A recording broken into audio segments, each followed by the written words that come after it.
the worst guest we ever had, because people used to ask me who the worst guest was. Yes, and always. I never had an answer, because you don't want to offend anyone. Yes, of course. But then I can now say it's Harvey Weinstein, because he was on the show. Really? And was he a bad guest? Well, apparently, yeah. The worst guest I ever had is a question that people would ask me all the time. I never had an answer for years, because you just don't want to alienate anyone. And when you're in the business of having celebrities on your show, you don't exactly want to burn bridges and create trouble. But now I can say with confidence that the worst guest was Harvey Weinstein. Yes, the notorious Hollywood producer himself had once been a guest on the show.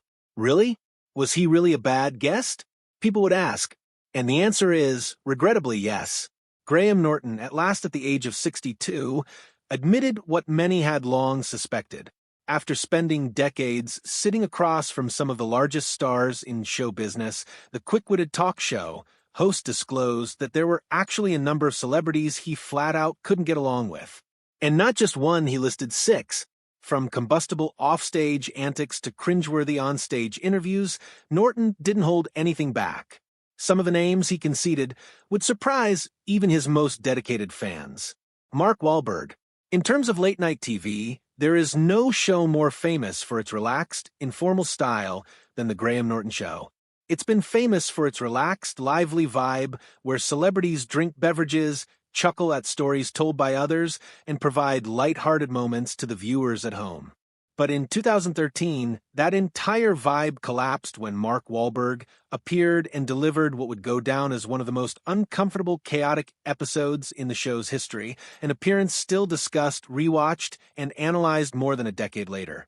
The strife began even before filming started. Wahlberg showed up to set clearly drunk, and immediately it was clear his level of energy would be erratic. While guests who are aloof, detached, and indifferent are a problem in that they command a lot of attention, Wahlberg was the opposite of that, too eager, volatile, and eager to take over the spotlight. He interrupted others, inserting himself into all conversations, and laced them with off-color jokes that made the tension build. As the taping continued, the pandemonium grew worse. Wahlberg constantly cut his other guests off, including comedian Sarah Silverman. His erratic, frequently crude remarks pushed the audience into the awkward place between laughing and embarrassment at someone else's expense. Silverman, the veteran at working with awkwardness, smiled and went along, but even she could not completely cover her embarrassment. The comedy, which could have been effective elsewhere, rapidly turned to disruption, disrupting the natural flow of the show. Next was the most bizarre moment of the evening. As if in a tipsy attempt at humor, Wahlberg got right on top of Graham Norton's lap. Slurring his words, with a supportive arm thrown around the clearly embarrassed host, he tiptoed the fine line between crazy spontaneity and pure disrespect. The crowd laughed nervously, not knowing if it was part of an elaborate routine or a total boundaryless breakdown. Norton, the consummate professional that he is, tried to muscle through a smile, keeping the show going. But his body told the tale. He was stiff, strained, and set on keeping the evening from getting any worse. Norton later candidly admitted he was just out of it. I mean, really out of it. That quote encapsulated the disastrous meeting perfectly. What was to be another show packed with saucy repartee and loose-limbed charm instead became a cautionary tale of what happens when charm mixed with too much booze. Wahlberg later referenced the debacle himself, though only with a dismissive shrug. "I had a few drinks first. I was having too much fun," he confessed during a subsequent interview, downplaying it as harmless revelry. It was no big deal to him, but for most of the viewers, it was something much less forgivable. Not everybody found it possible to laugh it off. Some called it cringe comedy at its best, so awkward that it was almost funny. But for others, the episode was disrespecting Norton as well as the other guests who were sharing the platform. This was not just an instance of a celebrity being daft. It was a fleeting instant where the Graham Norton show, otherwise sustained by its relaxed atmosphere and Norton's level head, was utterly derailed. For Norton, it was a trial of his skill at coping with chaos live on air. For Wahlberg, it was an education in the speed at which charm can curdle when combined with excess. And for the viewer, it was a cringe-inducing moment that defied whether it was comedy gold or an unwatchable spectacle of a celebrity losing it in the raw moment. However you look at it, the segment is now a part of late-night TV history, evidence that even the most seasoned hosts can be caught off guard when a guest gets a little too familiar with the green room bar. Mickey Rourke. One of the strengths of the Graham Norton Show is that it can take starchy, uncomfortable, or even weird guests and make them part of the entertainment. Norton possesses a unique talent for coaxing humor and warmth from anyone who appears on the iconic red couch with him. Mickey Rourke's visit, however, showed that occasionally even a very experienced host can't save an interview when a guest does not have the inclination to be there. In contrast to Wahlberg's noisy presence, Rourke wasn't boisterous, loud, or outlandish. Rather, he was the reverse. Flat, withdrawn, and near novelistic. As soon as he walked in, his presence sucked the energy from the room. In his signature offbeat attire, complete with sunglasses indoors and his favorite dog Loki held in his arms, Rourke seemed to have more important things to attend to. When Norton started asking questions, Rourke gave very short, mumbling answers, many times prompting the host to repeat or rephrase just to keep the line alive. Even jokes were met with silence. When Norton joked that Loki showed up with him on the red carpet, Rourke crisply responded, "Yes, and I was kind of hoping she took a big piss there, but did not." The joke was met with a small chuckle, but it didn't have the light-hearted thrust that normally carries the show. Another guest tried to make a connection by speaking about her own dog, and even volunteered to share a photo, but he hardly responded. Rather than igniting a lively give and take, the exchange fell flat. Rourke appeared to be in body, only absent to the audience and to the conversation. His body language explained the rest. He sat back, arms folded, looking away from the rest of the guests, and made eye contact nearly never. It was the look of a man marking down the minutes until he could escape. Norton attempted many times mentioning Rourke's movies, accolades, and even his raunchy past, but nothing availed. The irony stung. Here was a man of larger-than-life stature, rich in colorful background and hot personality, but on Norton's couch he supplied nothing but emptiness and indifference.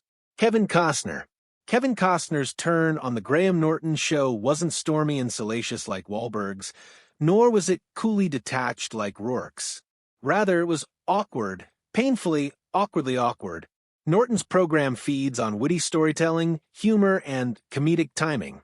Costner, who was famous for his stoic demeanor and introspective expression, did not quite fit the bill. While everybody else was set to laugh, Costner was still too serious, bringing down the mood rather than elevating it.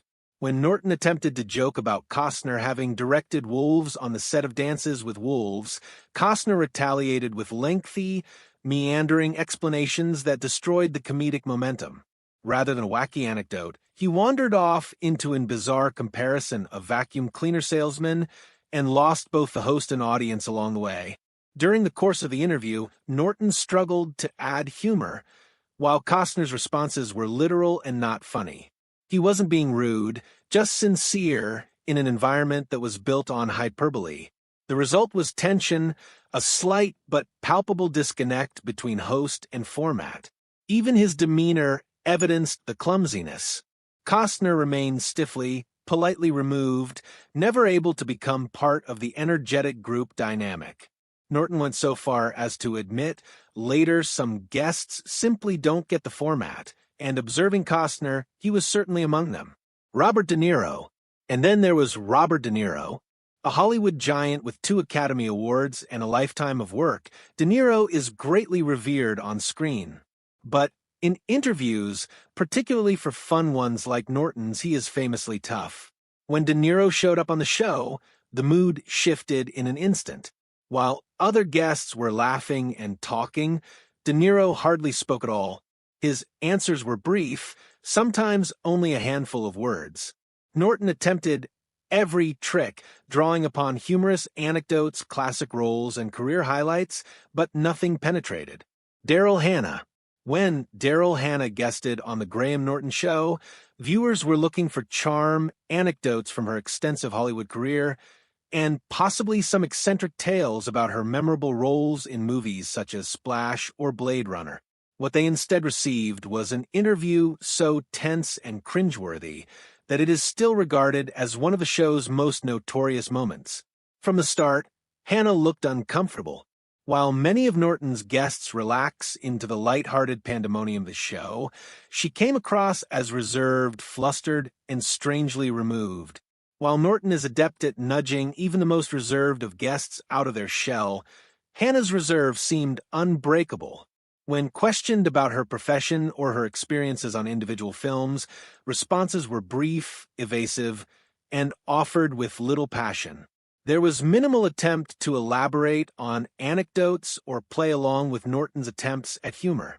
This forced the host to try and keep the momentum going himself, frequently filling gaps in conversation himself or immediately changing the subject. One of the most cringeworthy moments of awkwardness occurred when Hannah shared a story that could have been humorous, but wound up being a meandering, confusing tale leading nowhere. The audience didn't know whether to laugh or hold out for a punchline that never came, and everyone just sat in awkward silence. Norton, being the pro that she is, tried to cover for the moment with a bit of witty humor, but tension still prevailed. Some of the unease had to do with Hannah's body language. She seemed tense, tending to be aloof and fidgety, avoiding eye contact whenever possible. Although some guests revel naturally in the frenetic group dynamic of Norton's couch, Hannah was self-absorbed by it. Instead of rebounding off the energy of the other guests, she pulled away still further into herself, highlighting the contrast even more. To be specific, Hannah wasn't rude or unpleasant. She just appeared deeply ill at ease in the talk show setting. Her innate shyness, plus the unstructured style of the show, set up a conflict that the show couldn't quite win. Ultimately, Hannah's appearance wasn't shocking, but it was memorably uncomfortable. It served to show just how much the Graham Norton show depends on chemistry, timing, and a desire to play along. Without those factors, even a renowned actor like Daryl Hannah can fail. At one moment, following yet another clipped answer, Norton sighed with a wry grin. "This is hard work, Robert." The audience tittered, but the reality was obvious. This interview was a battle. De Niro wasn't rude, only protective. He broke eye contact, sat ramrod straight, and seemed like a man getting through the process rather than having a good time.